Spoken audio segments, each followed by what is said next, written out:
예, 오늘 하나님께서 우리에게 주시는 말씀은 에베소서 1장 3절에서 10절 주보에는 되어 있는데 이번 설교는 3절입니다. 10절이 아니라 3절 한 절입니다. 에베소서 1장 3절입니다. 제가 봉독해 드리도록 하겠습니다.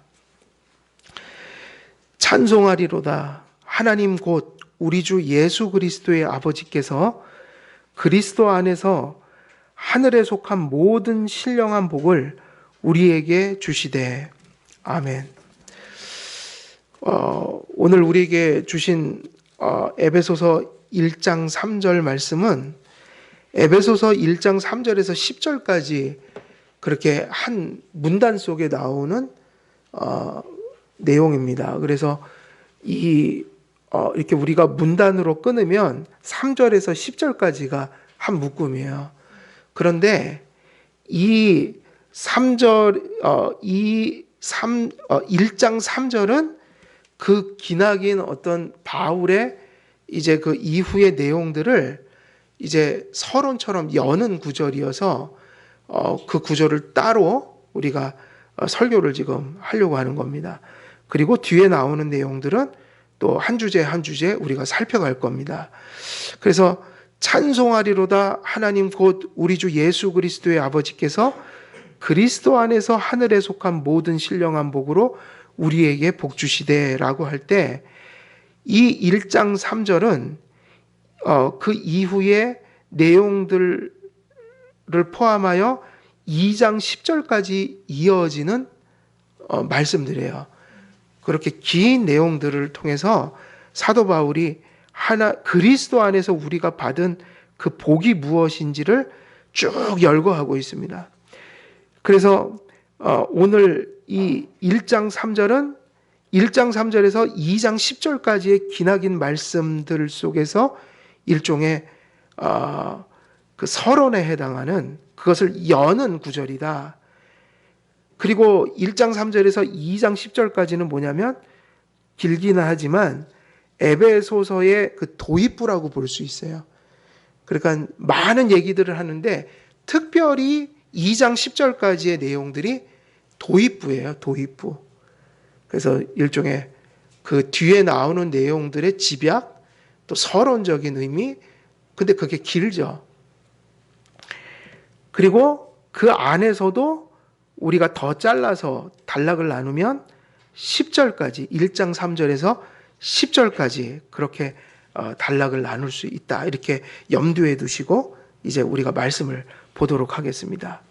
그래서 이 구절로부터 도입부에 해당하는 부분에서는 하나님께서 그리스도 안에서 부름을 받은 성도들에게 무엇을 전하는 것일까요? 성도들에게 무엇을 전하는 거예요?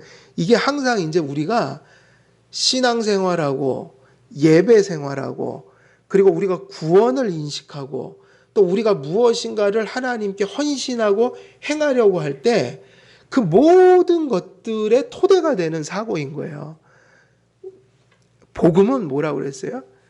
우리가 무엇을 하는 게 아니라고 그랬죠. 1차적으로. 무엇이 복음이에요? 하나님께서 그리스도 안에서 행하신 일들이에요. 여러분들이 교회 나와서 우리가 무엇을 하고 이것도 중요해요. 근데 그게 종교가 되거나 도덕과 윤리로 끝나지 않으려면 우리의 행함이 도덕이나 윤리에서 나오는 게 아니라 부패한 본성에서 나오는 것이 아니라 하나님께서 행한 일들의 결과로서 우리의 행위를 봐야 되는 거예요. 그래서 무슨 예배, 무슨 또 봉헌, 그리고 우리가 이웃들에게 선을 베풀고 수많은 우리들의 행위가 있죠. 근데 그것은 우리가 진정 복음을 바르게 정립했다면, 은혜를 경험한 자들이라면 그것은 우리의 의가 되는 게 아니라 하나님께서 우리에게 행하신 일의 열매고 결과로서 인식되어야 하는 거예요. 그래서 항상 교회는 무엇으로부터 시작을 해야 되는 거예요? 하나님께서 우리에게 무엇을 행했는가? 그게 복음이에요. 그래서 구원은 우리가 하는 게 아니에요. 하나님께서 행하신 일 속에 있는 거예요. 그래서 설교가 중요한 거예요. 듣는 게 중요한 거예요. 근데 뭐를 듣냐면 하나님께서 그리스도 안에서 삼위일체 하나님께서 우리의 구속을 위해서 무엇을 행했는지 그것을 들으면서 믿음이 발생하면서 구원을 받게 되는 거예요.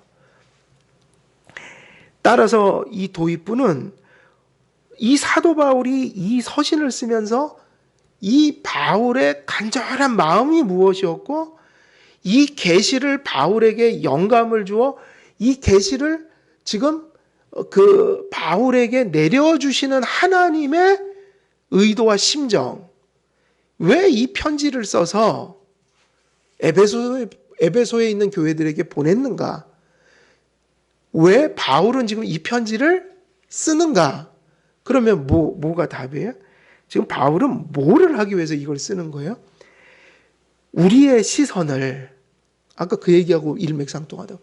우리의 시선을 그저 우리의 상황, 우리의 한계, 아니면 또 우리의 잘남, 혹은 우리가 가진 어떤 것, 우리의 재능, 우리의 능력, 우리가 뭘 잘하고 못하고 이런 거에 온통 이렇게 휩싸여 있는 우리의 환경, 우리가 살아가는 세상, 이런 것에 온통 신경이 다 쏠려 있는 사람들에게 시선을 어디로 돌리라는 거예요?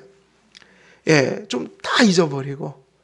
그래서 여러분, 우리가 신앙 안에서 우리에게 다가오는 모든 어려운 일들 있잖아요.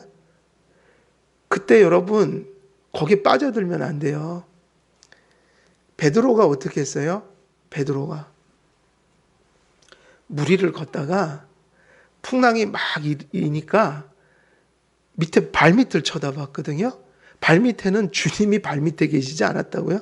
배에 계셨잖아요. 그가 무리를 걸을 수 있었던 것은 누구를 바라봤기 때문이에요? 예수님. 근데 갑자기 그 물밑을 바라보니까 막 요동을 치잖아요. 그러니까 마음을 뭐에 뺏겼어요?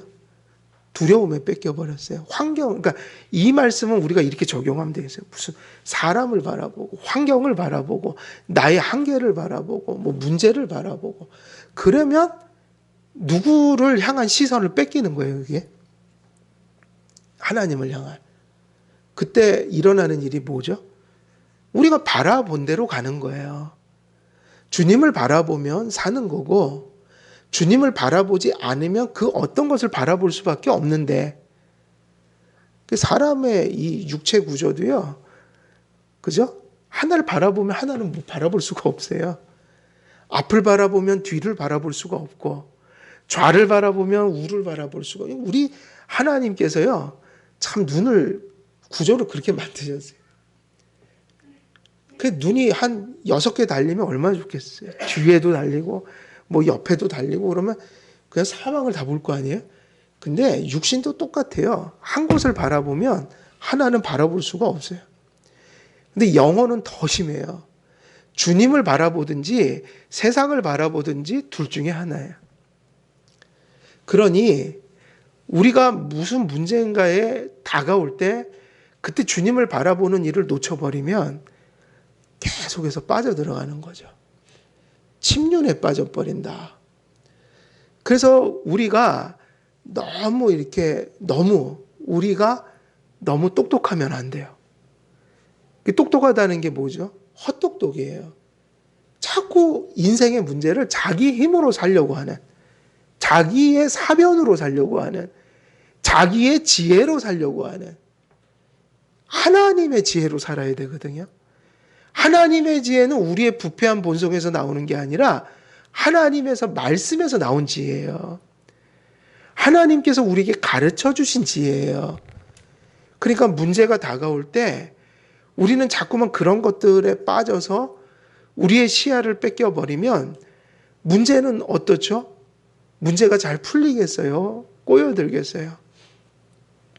꼬여들죠. 실이 막 엉켜 있으면요, 잘 풀어야 돼요. 실이 엉켜 있는 걸 급하다고 막 풀면요, 더 엉겨요. 예전에 우리 어머니가 뜨개질을 하시는데 꼭 그렇게 엉겨요. 그러면 이렇게 풀어드리곤 했어요, 그거를. 엄마하고 같이. 근데 그거를 급하다고 막 하잖아요. 안 풀려요. 뭐를 바라봐야 돼요? 그리스도를 바라봐야 한다. 그래서 사도 바울이요, 지금 이 서신을 쓰는 목적, 그리고 사도 바울에게 계시를 주시는 하나님의 심정, 이게 뭐냐면 하나님께 우리의 무엇을 돌려놓기 위한 거죠. 시선이요. 그래서 여러분 예배 시간에 예배를 드리고 이제 문을 박차고 나갈 때, 그때 정말 중요한 거죠. 예배가 끝나고 내 시선이 바뀌어서 나가느냐, 들어올 때 그 시선으로 그대로 있느냐. 이게 중요하죠. 그러니까 은혜를 받았다는 의미는 뭘까요, 여러분? 은혜를 받았다는 의미는 뭐예요? 내가 예배 드리기 전과 후에 뭐가 바뀌었다는 얘기죠? 시선이 바뀐 거예요. 내 자녀들, 내 부모님, 내 형제, 또 내 사업, 내 경건, 뭐 여러 가지가 있잖아요, 삶에. 그거를 뭔가를 통해서 바라봤을 거 아니에요. 사고의 틀이 있으니까요. 근데 오늘 말씀을 듣고 이제 돌아가는데 말씀이 준 나의 사고의 틀이 생긴 거예요. 아, 예배 전에는 이렇게 생각했는데 하나님 말씀은 이거네. 아, 이렇게 살아야 되는구나. 내가 이렇게 마음을 먹어야겠구나. 그 문제를 이렇게 풀어가야 되겠구나. 하나님이 그게 원하시는 뜻이구나. 이렇게 시선이 바뀌어갖고 나가는 게 은혜 받은 거예요. 그게 지식으로 그냥 각인되는 건 아무 의미가 없어요. 그냥 지식은 의미가 없어요. 아, 오늘도 에베소서 3장 1절에 그런 내용이 있었구나. 그럼 성경 퀴즈 할 땐 잘 맞힐 수 있죠. 에베소서 1장 3절에 첫 문구는 뭡니까? 그러면 저요 찬송하리로다 이렇게 써 있습니다. 그러면 선물 타가는 거 아니에요. 그게 중요한 게 아니라 뭐가 중요하죠? 그 말씀이 이 정보로 들어와 있는 게 아니라, 여러분 말씀은 인포메이션이 아니에요. 정보로 받으면 안 돼요. 그냥 뭐 인터넷 뒤지듯이 그래갖고 아, 오늘도 하나 뭐 지식 하나 생겼다. 그게 아니라 그것은 하나님의 말씀이란 말이에요. 내가 바뀌어지는 거예요. 시선이 바뀌어야 돼요. 그래서 이 도입부는 우리의 시선을 그리스도 안에서 하나님 아버지께서 우리에게 베푸신 새 생명에 주목하게 만든다. 에베소서를 에베소 교회에 주셨지만 누구에게 주신 거라고요, 이게? 우리에게. 그러면 우리가 참 감사해야 돼요. 여러분이 신앙이 흔들릴 때, 힘들 때, 자꾸만 우리가 어떤 침륜에 빠질 때 우리가 뭘 보면 돼요? 에베소서를 읽으세요. 그럼 되죠. 왜? 지금 우리의 문제는 항상 본질은 주님을 바라보지 못하는 거니까요. 그리고 모든 문제를 마귀가 사용하는 이유는 그리스도를 바라보지 못하게 하기 위한 것이니까요. 마귀가 제일 좋아하는 것은 우리가 그리스도를 바라보지 않는 거예요. 그러니까 말씀을 읽으면 왜 복이냐면 우리의 시선을 누구에게 돌려놓기 때문에 하나님께. 그러니 얼마나 감사합니까?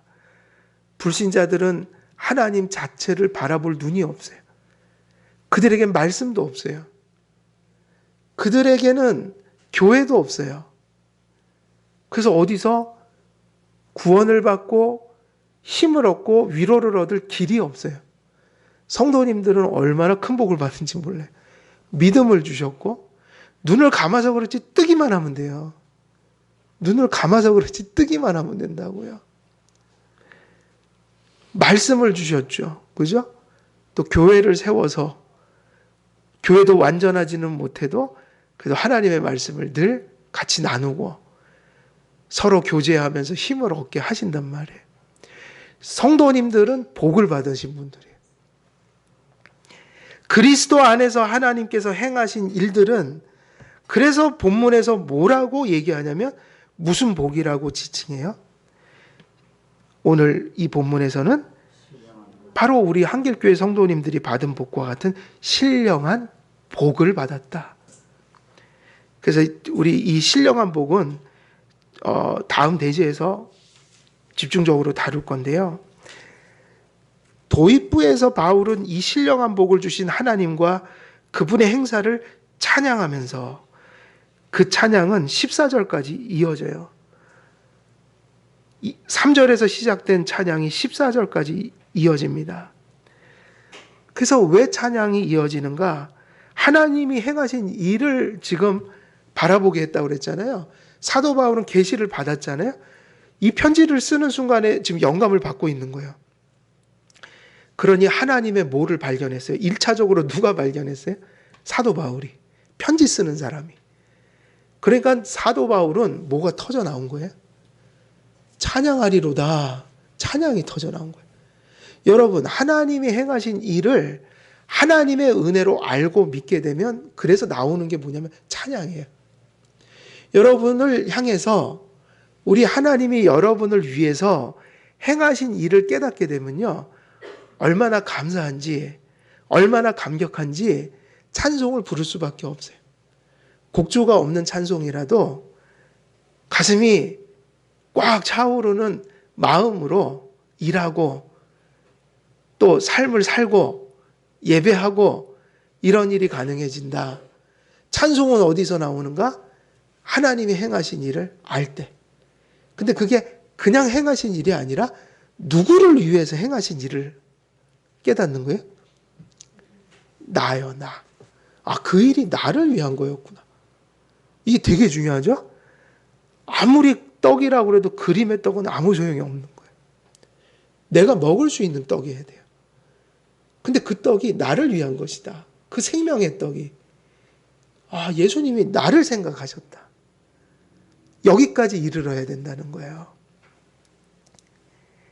그래서 찬송이 터져 나왔어요. 그래서 이 1장 3절의 중요한 주제가 찬송이에요. 그러니까 벌써 하나는 나왔어요. 하나님이 행하신 일. 이 뒤에 나올 모든 내용들은요, 누가 행하신 일들? 하나님이 행하신 일들. 그리고 뭐가 지금 우리가 지금 다루는 10절까지의 단락에서 또 제일 중요한 게 뭐죠? 찬송이라는 주제가 나온단 말이에요. 찬송은 언제 나오냐면 하나님께 계시를 받은 자들만 할 수 있는 거예요. 그래서 찬송의 문화가 나와요. 찬송가를 어떻게 지을 것인가? 철저히 성경과 교리에 근거한 찬송을 져야 된다. 멜로디도 그것을 돕는 멜로디여야 한다. 그리고 세 번째 주제가 뭘까요? 세 번째 주제는 하나님을 아는 일과 그리고 하나님을 찬송하는 일이 터져 나왔는데, 사도 바울이 지금 그 하나님의 계시를 받으며 사도 바울이 깨달은 바를 찬송할 때 그와 동시에 또 터져 나온 게 하나가 있어요. 뭘까요? 그게 기도예요. 이 본문에서 되게 중요한 주제는 기도예요. 하나님이 우리를 향한 행하신 일, 그 안에서 받은 우리의 약속이 깨달아질 때 바울이 보였던 건 찬송이고, 그리고 세 번째가 뭐예요? 그 약속이 누구에게 이루어지기를 바라는 거예요? 그죠? 나에게, 우리에게, 에베소 성도들에게. 그러면 그 약속이 이루어지는 수단이 뭐죠? 하나님의 약속이 이루어지도록 하나님이 우리에게 주신 수단. 하나님의 뜻을 성취하는 수단이 뭐예요? 기도예요. 기도. 그래서 여기서 벌써 세 가지 주제가 나와요. 이것만 가지고도 많은 얘기를 해야 돼요. 하나님을 아는 일. 지금 우리에게 말씀드린다면 하나님 말씀. 그리고 찬송. 그리고 세 번째 뭐죠? 기도죠. 이렇게 이어진 거예요. 바울은 성도들의 시선을 그리스도 안에 있는 하늘에 속한 신령한 복의 시설을 고정시킨 후 하나님을 찬양하기 시작했어요. 그리고 그 자신이 찬양하는 것, 그게 얼마나 귀하면 그렇게 찬양을 했겠어요? 그 다음에 터져 나온 건 뭐냐면 그 귀한 것을 지금 에베소 성도들에게 주시기 위해서 이 편지를 쓰게 하니 바울은 뭐를 할 수밖에 없는 거죠? 에베소 성도들이 그 복을 받도록 하나님 저들에게 은혜를 내려주옵소서. 우리 한길교회 성도님들은 2년 동안의 코로나 기간에 보이지 않는 곳에서 기도를 많이 해주신 것 같아요.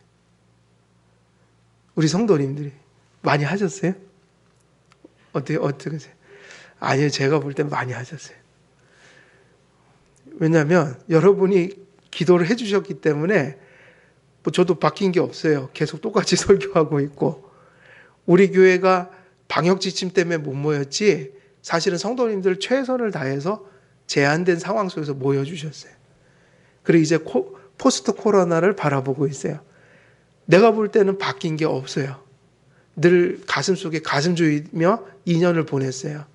이런 일들이 우리 교회에 어떤 일들을 미칠 것인가, 또 다른 교회도 보고 그러면서 하나님 좀 도와주세요 많이 기도를 했는데, 우리 한길교회 성도님들께서 기도를 많이 해주셨기 때문에 내가 보기에는 포스트 코로나 끝나고도 그냥 변한 게 없어요. 그냥 갈 거예요.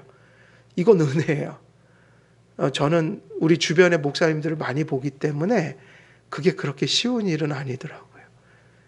나는 우리 한길교회 성도님들이 기도 많이 해주셨다고 믿어요. 혹시 안 하셨으면 열심히 해주시고요, 앞으로는. 근데 많이 해주신 거예요. 안 하고는 이렇게 갈 수가 없어요. 맞죠? 그래서 너무 감사한데, 에베소 교회는요, 당시에 거짓 사도들이 있었어요. 거짓 사도들이. 율법주의와 의식들을 그리스도의 복음에 혼합시키고 왜곡시켰어요. 그래서 이 초대교회 때 가장 대표적인 이단이 뭐냐면, 저기 이방인들이 가져온 이단은 그 영지주의 같은 거예요. 영지주의. 영지주의는요, 인격적인 믿음을 얘기 안 하고 이 아주 순간적이고 심오한 깨달음이 구원이라고 봐요. 그러니까 이 사람들은 구원을 이렇게 항상 얘기하죠. 우리만 아는 어떤 지식이 있다. 고경직한, 거의 이제 불교 수준이에요. 이 해탈을 경험하듯이 이게 뭔가 설명할 수 없는 반짝거리는 진리를 딱 깨달을 때 구원이 온다고 믿어요. 그거 비슷한 이단이 오늘날 뭘까요? 믿음을 그렇게 풀어간 사람들이 있어요. 지정의 인격으로 하나님을 받아들이는 게 아니라 어떤 깨달음 속에서, 지적인 영역에서 요걸 깨달으면 구원이야 이래갖고 하나님 앞에 이렇게 성하고 뭐고 다 버린 이단이 있어요. 뭐 행하는 거, 뭐 그러니까 이런 거죠. 한번 깨달으면 구원받으니까 회개할 필요 없다고 가르치는 사람도 있다고요. 한번 깨달으면 구원받으니까 그 구원의 깨달음을 가진 사람은 회개할 필요 없다. 그럼 회개하는 사람들이 성화의 회개를 이루잖아요, 우리는. 근데 그 사람들은 뭐라고 그러냐면, 깨달음이 없으니까, 구원이 자신 없으니까 뭘 잘못하면 맨날 저렇게 눈물을 흘리고 회개한다고 그래요. 그러니까 그 사람들은 회개가 없어요. 그래서 막 살아요. 그게 영지주의예요. 그게 무슨 파일까요? 구원파예요. 구원파 믿음이 영지주의적인 그 속성이 있어요. 그 전인격적인 믿음이 아니라 이 깨달음이에요. 복음을 깨닫는다고 표현해요. 그 되게 위험한. 그래갖고 이 사람들이 회개를 안 해요. 되게 악한 사상이에요, 그게. 그래서 이런 영지주의가 들어와 있었고, 그리고 두 번째, 여기에 대를 이루는 유대인들의 이단이 있었어요. 유대인들이 들어온 교회들은 항상 파괴가 됐어요. 왜냐하면 유대인들이 구약의 의식이나 율법주의를 버리질 못하고, 그러니까 폐기된 게 있잖아요. 구약은 예표였기 때문에 폐기됐잖아요. 그죠?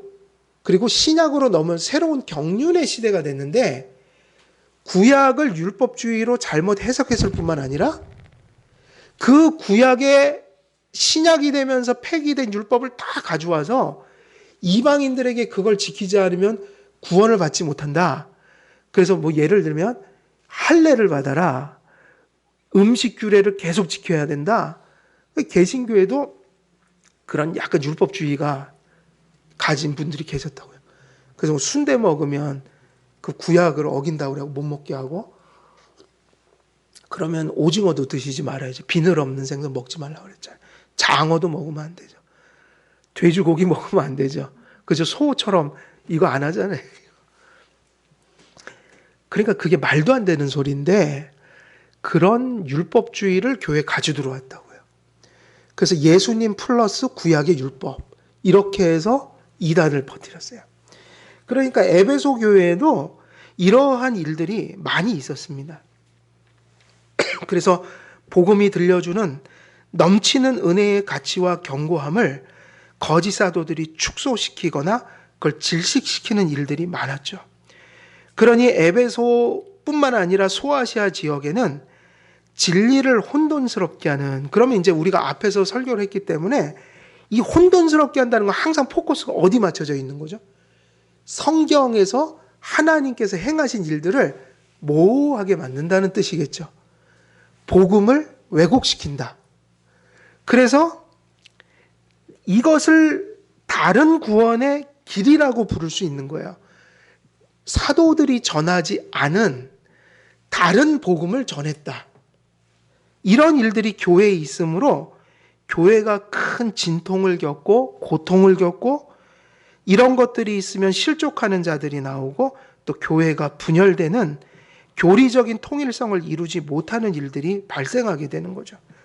그러므로 바울의 의도는 이 편지를 통해 에베소 교회의 성도들을 격려하기 위함이었다. 위험에서 바로잡고 그들을 그러한 혼란과 혼동 속에서 신음하는 그들을 복음으로 정립시켜 그들을 위로하기 위함이었다. 바울이 이 편지를 통해 그들 안에 보고자 했던 것은 그들이 하나님의 은혜를 발견하고 하나님을 전심으로 찬양하는 모습이었습니다.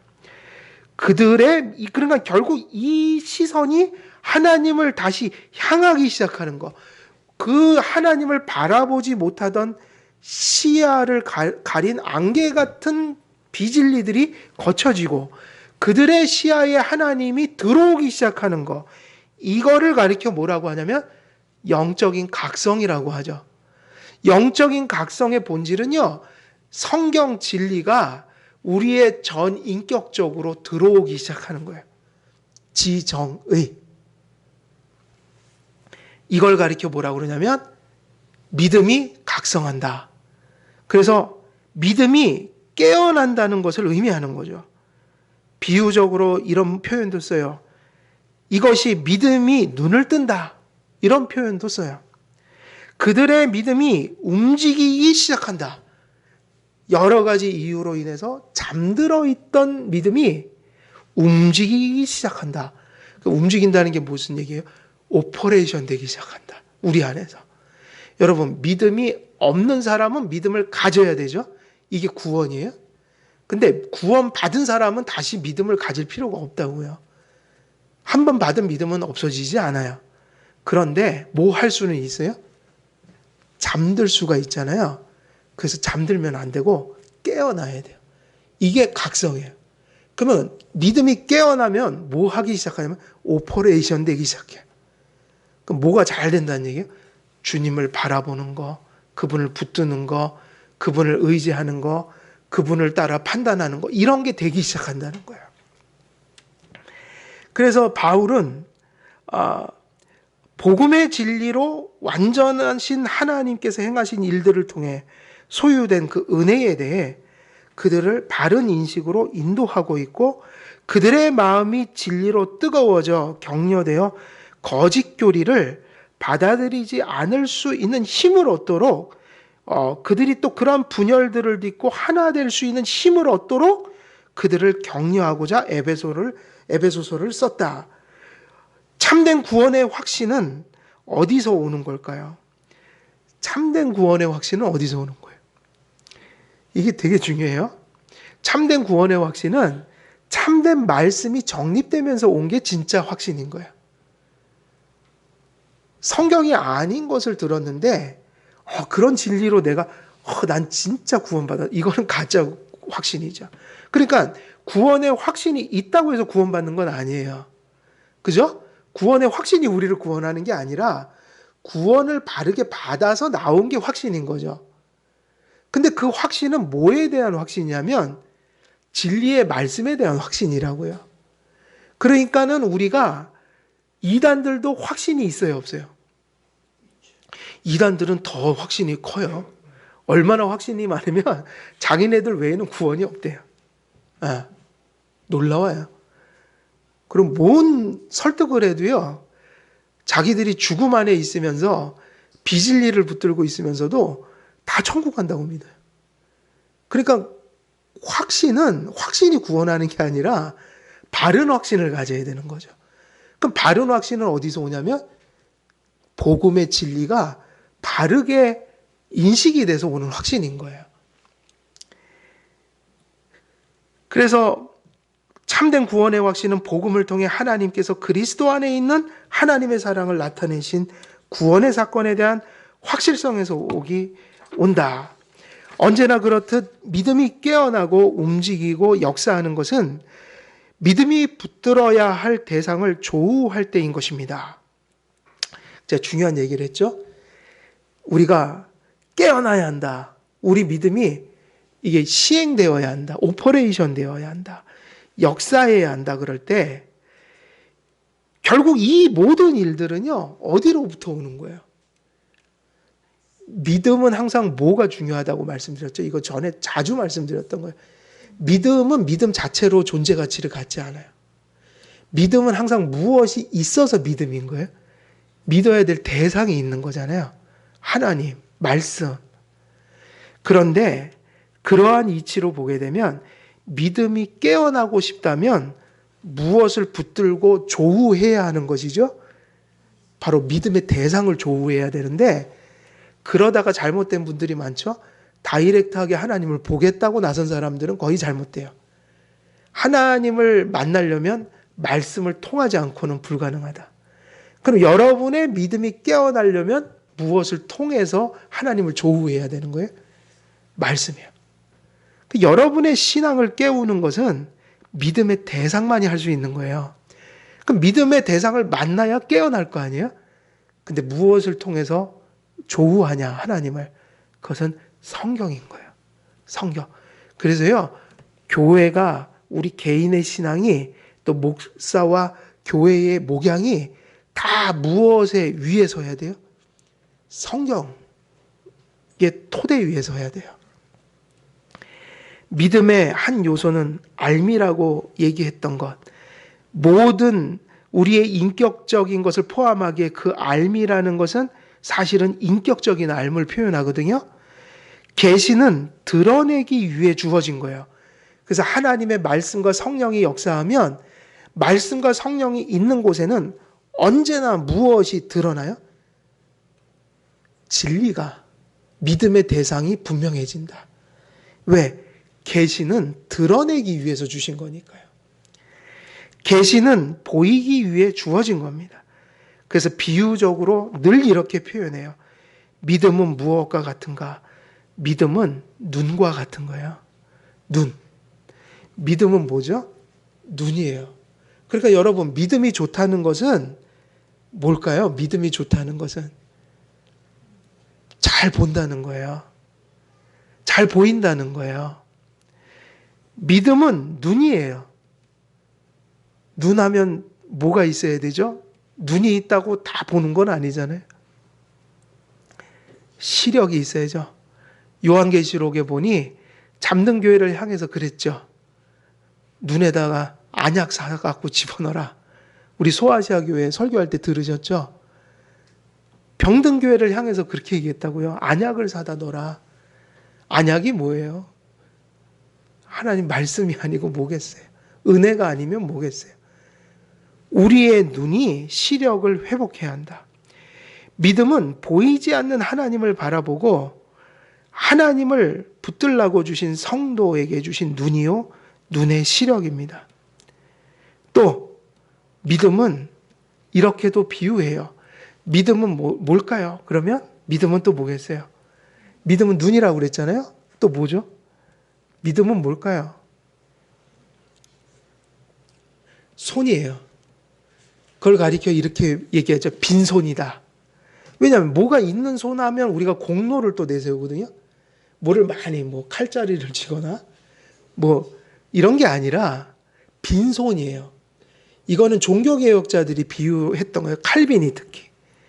믿음이 뭐냐? 하나님이 성도들에게 구원받으라고 주신 빈손이다. 왜 빈손이라고 했을까요? 제가 여러분 여기다가 뭐 쥐고 다른 거를 또 질 수 있어요, 없어요? 그래서 하나님은 믿음에는 뭐가 섞이면 안 돼요. 하나만 붙들라고 우리에게 주신 거예요. 믿음은 빈손인데 아무것도 그걸 주지 않으셨어요. 왜냐? 그 손은 한 가지 유일한 기능이 있는데 누구만을 붙드는 거예요? 하나님 붙들 한 손밖에 주시지 않으셨어요.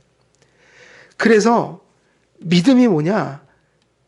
그리스도를 붙들라고 주신 하나님이 주신 빈손이다. 빈손. 그래서 그 손에다가는요, 평소 때 뭘 집으면 안 돼요. 다 내려놓고 항상 누구만 붙들 준비를 해야 돼요? 주님만. 그래서 여러분, 믿음이 좋다는 것은 아까 첫 번째 잘 보는 거라고 했죠. 근데 믿음이 좋은 건요, 하나님을 꼭 붙들고 사는 거예요. 그 붙드는 게 뭐죠? 붙든다는 게 뭐냐면 반대로 생각하면 돼요. 신앙적으로 하나님을 붙들지 않는 게 뭐죠, 그럼? 하나님을 붙들지 않는 게 뭐예요? 그걸 설명하면 이런 거잖아요. 내가 사람만 의지하고 환경만 의지하고 나의 지혜만 의지하고 나의 자원만 의지하고 내 환경만 탓하고 반대로 내가 이런 것이 있어서 반대로 또 이런 게 없어서 여기에만 몰두하는 거 있잖아요. 이게 뭐겠어요? 내가 누구를 안 붙든다는 거예요? 그죠? 이 얘기는 그걸 붙들고 산다는 얘기예요. 그러니까 하나님을 붙든다는 거는 무슨 의미겠어요? 하나님만 의지한다는 거죠. 뭐를 하든 하나님을 의지한다는 거예요. 맞아요. 열심히 여러분 나가서 노동을 할 때는 어떻게 일해야 돼요? 게으르게 일해야 돼요? 열심히 일해야 돼요. 열심히 일해야 돼요. 그런데 열심히 하지 말라는 게 아니라 열심히 일하는 건 우리의 기본적인 몫이죠. 의무죠. 근데 그 열심히 하는 것도 하나님을 의지해서 열심히 하는 사람이 있고 그 열심 자체를 의지해서 열심히 사는 사람이 있고 근데 우리는 어떤 마음으로 열심히 살아야 되는 거예요? 열심히 살면서도 늘 하나님을 의지해서 하는 거예요. 열심히 사는 건 당연하지만 하나님이 함께하지 않으면 이거 아무것도 아닙니다. 이런 마음으로 살아야 되는 거예요. 뭐를 하든 예배를 드리든 관계를 하든 나가서 일을 하든요. 우리는 믿음으로 주님을 의지해서 살아야 돼요. 그래서 우리의 손을 우리의 믿음을 뭐라고 표현했어요? 빈손이다. 꽉 찬 손은 안 돼요. 빈손이어야 돼요. 믿음이 잠들었을 때 사도 바울의 편지는 에베소 성도들의 그 믿음에 하나님의 말씀을 제시했고 오늘날 바울이 에베소에 전한 이 특별 계시는 성도들의 눈앞에 역시 그리스도와 그 안에 계신 구속주 하나님을 그리고 그리스도 안에 주어진 신령한 복들의 비밀을 그들 앞에 풀어내고 있는 거예요. 단순한 복음이라고 얘기할 때 그걸 하나하나 이제 풀어내고 있는 거예요. 이게 복음이 이런 거야, 이런 거야, 이런 거. 하나님이 너희를 위해서 이런 일을 하셨어. 그분을 우리가 모시면 너희들 안에서 하나님이 이렇게 또 일하셔서 우리가 이런 삶을 회복하고 또 나타나게 될 거야. 이런 모든 것들을 지금 이게 풀어내고 있는 겁니다. 말씀이 선포되고 말씀이 떨어진 곳에 믿음은 잠을 깨고 또 힘을 얻고 믿음의 눈으로 하나님을 신령한 또 우리가 그러한 복을 발견하게 되고 붙들기 시작하게 된다. 바울은 성도들이 눈을 떠서 그리스도와 그 안에 신령한 복의 충만을 보기를 기도했고 믿음의 손으로 그리스도를 부여잡기를 기도했습니다. 우리가 이것만 잘해도요 승리할 수 있는 거예요. 뭐를 잘하라? 바라보라. 바라보는 거는 뭘 바라보는 거예요? 뭐를 통해서 바라본다. 전제가 붙죠? 성경 말씀을 듣고 묵상하고, 그리고 그 다음이 중요하죠. 하루 종일 성경 읽을 수는 없잖아요. 그죠? 성경을 읽는 시간보다는 못 읽는 시간이 더 많아요. 그죠? 그러니까 그 들을 때 잘 들으시고 읽을 때 잘 읽어서 그거를 간직해서 삶으로 가져나가라는 얘기. 어디로 그걸 가져나가라? 듣고 읽은 말씀을 삶의 현장으로 가져나가라. 그 얘기 뭐죠?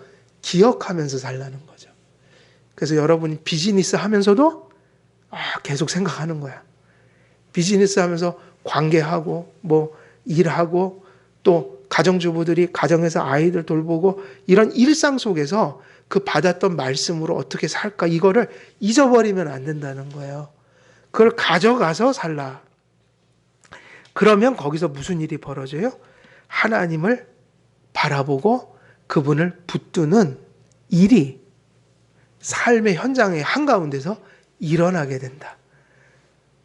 누구를 통해서? 성령님을 통해서. 말씀을 받은 자들 속에 누구도 역사한다고요? 말씀이 있는 곳엔 항상 누가 계신 거예요? 성령이요. 그러니까 말씀을 가지고 나가면 우리 안에 내주하신 분이 충만해 주시는 거예요. 그게 성령 충만인 거예요. 바울은 성도들이 눈을 떠서 그리스도 안에 신령한 복의 충만을 보기를 원했고 믿음의 손으로 그리스도를 부여잡기를 기도했습니다. 바울은 하나님의 말씀으로 지금 이 목적을 이루려 편지를 에베소에 띄운 겁니다. 성도들 곁에 다가와 그들을 위로하고 도우시는 보혜사 성령은 말씀이 떨어진 곳에서만 역사하십니다. 이거 되게 중요해요. 여러분, 파라클레토스가 성령이잖아요. 보혜사. 보혜사는 몇 분이 계시죠? 두 분밖에 없어요, 성경에. 첫째는 예수님. 예수님이 파라클레토스예요. 하나님의 파라클레토스. 그리고 예수님이 지상에 계실 때는 파라클레토스가 있었는데 보혜사가 예수님이 승천해버렸잖아요. 육체로. 그럼 육체로는 같이 할 수 없잖아요, 지금. 영적으로 신성으로는 함께 하시지만 성령으로는. 그러면 이제 파라클레토스는 누구인 거예요? 예수님 대신에 보내주셨죠? 성령님이세요. 그럼 이 파라클레토스의 뜻이 뭐냐면 첫째는 위로자예요. 카운셀러. 그러면 위로자는 뭐죠? 우리 곁에서 우리를 끊임없이 돌본다는 얘기죠. 위로하신다는 얘기죠. 근데 이 파라클레토스라는 말의 뜻은 이 위로자보다 더 강한 뜻이 하나 더 있어요. 뭘까요? 변호자예요. 변호사를 가리켜 파라클레토스라고 그래요. 변호자. 그게 무슨 뜻이냐면 이런 뜻이에요. 하나님은 언제나 우리를 구원하고 구원받은 자를 이끌어 가실 때 항상 뭐를 통해서 역사하신다고요? 하나님 말씀을 먼저 접하게 하잖아요. 그러면 파라클레토스의 변호자는 뭐냐면 우리가 객관적으로 들은 말씀을 우리 내면에서 그거 맞는 거야. 하나님 말씀이야. 이렇게 깨닫게 하시는 분이에요. 그리고 변호해 주셔. 그거 하나님 말씀 맞아. 마귀가 와서 그거 가짜야. 아유, 성경은 진짜가 아니야. 성경 다 인간이 지은 거야. 또 어떤 분은 의심이 많아서 아유, 뭐 성경 말씀대로 이루어지겠어? 이런 생각 가질 때 우리 안에서 누구를 변호하는 거예요? 하나님 말씀을 딱 변호해 주시는 거예요. 이거 하나님 말씀 맞아. 우리 속에서 말씀해 주시는 거예요. 그래서 우리 안에 말씀과 성령이 역사하면 우리가 하나님을 보지 못했지만 육의 눈으로 누구를 믿게 되는 거예요? 말씀을 믿을 수 있게 되는 거예요. 만물이 많은 사람들이 진화론을 믿지만 우리는 진화론을 믿지 않아요. 성경대로 믿어요. 하나님이 태초의 천지를 창조하시니라 이걸 본 적이 없거든요. 우리가 어떻게 믿죠? 첫째는 성경에 쓰여 있었고 그걸 누가 믿게 하시는 거예요? 성령님이 그게 진리라는 것을 우리에게 보게 하신 거라고요. 파라클레토스가. 그러니까 성령님이 파라클레토스로 우리 안에 내주하지 않으면 말씀은요, 하나도 안 믿어지는 거예요. 이게 무서운 얘기예요. 그래서 성령을 받았냐, 못 받았냐, 이게 무서운 얘기라고요. 구원을 받느냐, 지옥을 가느냐를 판가름해요. 파라클레토스. 얼마나 감사한지 몰라요. 우리에게 믿음을 주셨다. 말씀을 믿게 하셨다. 말씀이 들려진 곳에 반드시 누가 계신다고요? 보혜사 성령이. 왜? 파라클레토스는 바로 그 말씀을 내적으로 증거하시는 분이니까. 그래서 여러분이 말씀을 가까이 하면요, 그것은 성령을 가까이 하는 일이고 그것만이 하나님을 가까이 할 수 있는 유일한 가장 중요하고 본질적인 방편이에요. 말씀이 들려진 심령 안에서 성령께서는 그 말씀이 진리임을 확신케 하시고, 그래서 여러분이 믿지만 그렇다고 해서 여러분의 힘으로 믿는 건 아니에요. 여러분은 말씀을 하나님이 들려주셨고 파라클레토스 성령께서 여러분 안에서 내적인 증거를 베풀어 주신 거죠. 그러니까 여러분, 이런 것만 생각해도 가끔은 힘들 때 이런 생각을 자꾸 하세요. 그러니까 힘들 때 내 속에 이렇게 말씀을 주셨네. 구원의 말씀을. 야, 내 속에 파라클레토스가 계시네. 위로자, 변호자, 성령이 내 안에 계시네. 야, 그러면 우리가 살만하잖아요. 구체적으로 들어가면 사실은 해결되지 않는 것도 있고 복잡한데, 이게 중요한 거예요. 가장 궁극적이고 가장 본질적이고 가장 큰 거를 이미 받았다는 얘기예요. 그리고 사실은 그런 하나님이 말씀의 지혜로 이끄시니 우리가 얼마나 세상적인 어려움을 당해도 세상 사람들보다 잘 헤쳐나가겠냔 말이에요. 하나님이 함께 하시면. 그래서 너무 좌절하지 마시고, 너무 불평하지 마시고, 너무 실망하지 마시고, 오히려 힘들 때 내 안에 말씀이 있지. 내 안에 성령 파라클레토스가 함께 하시지. 그럼 인생 또 살아갈 만하다. 또 하나님 도와주시면 잘 이길 거야. 자꾸 이런 생각해야지. 그게 생명의 생각이에요. 그게 생명의 생각이에요. 자꾸 그 반대로 생각하는 거는 나를 죽이는 거예요. 사망의 생각이라고요. 그래서 말씀과 성령이 역사하는 곳에 언제나 영적 각성이 존재한다. 그래서 오늘 여기까지 말씀을 전하고 좀 여기서 마치고 오늘 말씀은 좀 정리를 하면, 오늘 말씀은 우리가 다룬 이 1장 3절은 14절까지의 찬양, 그리고 조금 더 자르면 그 신령한 복들을 나열한 10절까지의 내용들의 도입부죠. 서론이에요. 그리고 이 문단 전체가 사실은 에베소 전체로 보면 또 도입부고, 거기서 사도 바울은 지금 하나님 앞에 영감 받은 계시를 받을 때, 편지를 쓸 때 누가 행하신 일들을 지금 가장 먼저 발견하고 있냐면 바울이. 그때 이 편지를 써나가면서 그 도입부의 첫 구절이 뭐였어요? 찬양하리로다. 하나님께 영광을 돌리고 찬양을 드릴 수 있는 심령은 하나님이 행하신 일을 헤아리는 믿음을 가진 성도들만 가능한 거예요. 그리고 이것이 무엇으로 이어졌죠? 이러한 하나님의 신령한 복의 약속을 받은 이상 뭘 하지 않을 수가 없는 거죠. 이건 우리에게 이루어져야 될 일이니 그것을 이루는 수단인 기도가 터져나왔다. 그래서 바울은 이단과 분열과 나름대로의 어려움이 많았던 에베소 교회를 각성시키기 위해서, 위로하기 위해서, 격려하기 위해서, 근데 그거를 더 신앙적인 용어로 조금 함축하면 영적 각성을 일으키기 위해서. 영적 각성은 어디서 일어나는가? 말씀을 통해 하나님이 보여지기 시작할 때, 말씀을 통해 하나님을 붙드는 그 행위가 각성이에요. 그래서 이 에베소서는 이 세상과 여러 가지 것들의 시선을 빼앗긴 에베소 교회 성도들에게 그들의 시선을 누구에게 돌려놓는 말씀이었다? 바로 하나님께. 그래서 우리가 영적 각성, 하나님을 바라보고 하나님을 꼭 붙드는 그 일이 시작되는 곳에 영적 각성이 있다. 그것의 유일한 본질적인 수단은 말씀과 파라클레토스 성령이시다.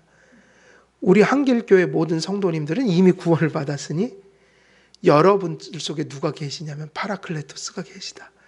언제든지 말씀을 여러분들이 붙들 때 누가 역사하시는 거예요? 이게 약속이라고요. 약속이에요. 그러면 우리도 깨어서 바라보고 붙들고 그리고 하나님의 뜻을 이룰 수 있다. 우리 한길교회 모든 성도님들도 이러한 깨어있는 믿음으로 주님 바라보고 붙들어서 하나님의 그 놀라운 복과 계획이 여러분들의 삶 속에 성취되는 일이 충만하시길 우리 주 예수 그리스도의 이름으로 축원드립니다. 기도하겠습니다. 살아계신 하나님 아버지 은혜를 감사합니다. 우리는 연약하고 죄가 많으나 하나님께서 우리를 사랑하셔서 우리들 마음속에 파라클레토스 성령을 보내주셨습니다. 언제든지 말씀을 붙들 때 우리를 깨우시며 또 우리를 각성시켜 하나님을 붙드는 존재로 우리에게 힘을 주시는 하나님이신 줄 믿습니다. 이 약속이 성도들을 향해 있으니 오늘도 우리는 깨어 하나님의 말씀을 듣게 하시고 또 읽게 하시고 그 말씀을 가슴속 깊이 간직한 채 삶 속에 적용하며 살아갈 수 있도록 은혜 내려 주시옵소서. 그래서 언제나 모든 형편 속에서 주님 바라보고 주님을 붙들므로 언제나 하나님의 뜻을 이루며 하나님께 영광을 돌리는 그 복된 열매가 충만하여지기를 간절히 원하옵고 우리 주 예수 그리스도의 이름으로 기도드리옵나이다. 아멘. 우리 찬송가 213장 1절과 2절 부르시겠습니다.